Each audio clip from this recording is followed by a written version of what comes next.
Hello everyone, webinar tonight, an intro to a new ARPA chapter, the Manitoba Church Case training sessions in Alberta, and items to watch from the Ontario Legislature. It's Wednesday, November 3rd, and this is Quick Updates.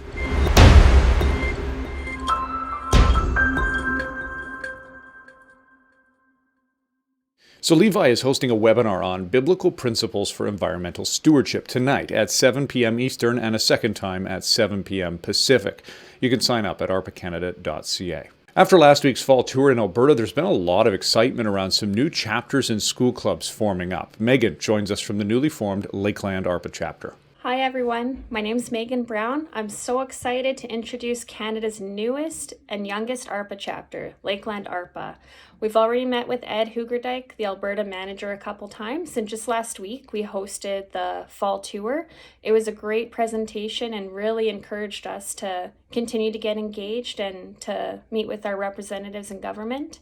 Our meetings take place in Vermilion, Alberta. We have 8 members. We're very spread out, but we come together and get together and encourage one another about being engaged.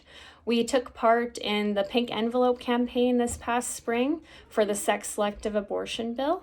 And our next call is going to be for the Family Matters campaign. We're praying that God will bless these efforts and that our government will recognize the family unit as foundational to our society. We've also got these cool Speak Up booklets, and we're looking forward to using some of these ideas as we move forward in the months ahead. And just got to say, love the merch. Can't wait for more. God keep our land glorious and free.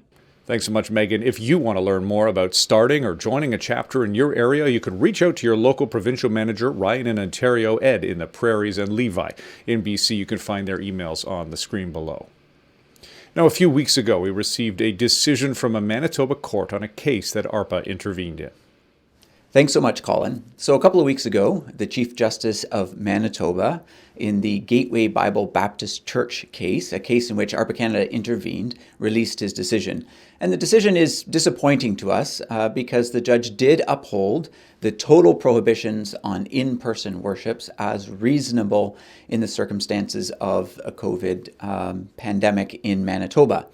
Now, ARPA Canada, when we intervened in this case, we were certainly not suggesting that a civil government can't do anything as it relates to corporate worship. Rather, that when the civil government interacts with corporate worship and imposes restrictions, those must be reasonable restrictions and minimally impairing to corporate worship. And so we advocated in the court that the judge would consider carefully just how far can the civil government go when it comes to the corporate worship of God's people from Sunday to Sunday.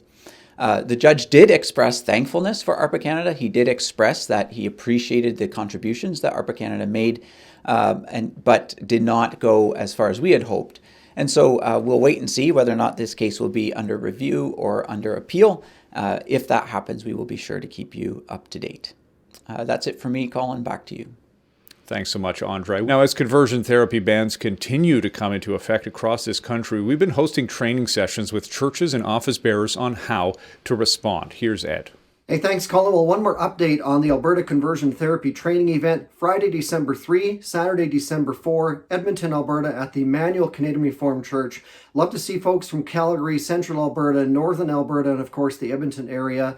Friday, December 3 starts at 7:30 for general church membership. Saturday, December 4 for church leaders, pastors, counselors, those aspiring to be church leaders. Our very own André Schutten, also our good friend from Free to Care, Joe Jaruba, will be leading presentations and workshops on basically the general topic of providing loving and biblical counseling for those who struggle with sexuality and gender. So we'd love to see you there. For those of you elsewhere across the country, reach out to your provincial managers, Ontario, Mr. Ryan Mance, British Columbia, Levi Minderhout, and myself for Manitoba, Saskatchewan, Alberta. Reach out to us. We'd love to hear from you and provide these conversion therapy training events. December 3-4, Edmonton, Alberta, Emmanuel Canadian Reformed Church. Hope to see you all there. Back to you, Colin. Thanks so much, Ed. Now, Daniel joins us with a few developments in the Ontario Legislature since they returned this past fall. Thanks, Colin. The Ontario government began a new session at the beginning of October after a bit of an extended summer break. In the past month, both the government and opposition parties have been eager to show their priorities ahead of the provincial election next spring. There have been over 40 new bills introduced in the past month. Many of these new bills focus on healthcare and long-term care, which the government has also emphasized as a priority in their recent speech from the throne. Some of these bills focus on good policy and align quite well with ARPA Canada's recent elder care policy report. But others have a more concerning view of what healthcare is and how a government should respond. You can read more about some of these bills and priorities at the link above. Back to you, Colin. Thanks so much, Daniel. That's it for quick updates. Thanks to you for watching. Please do like, share, and subscribe, and we'll see you next week.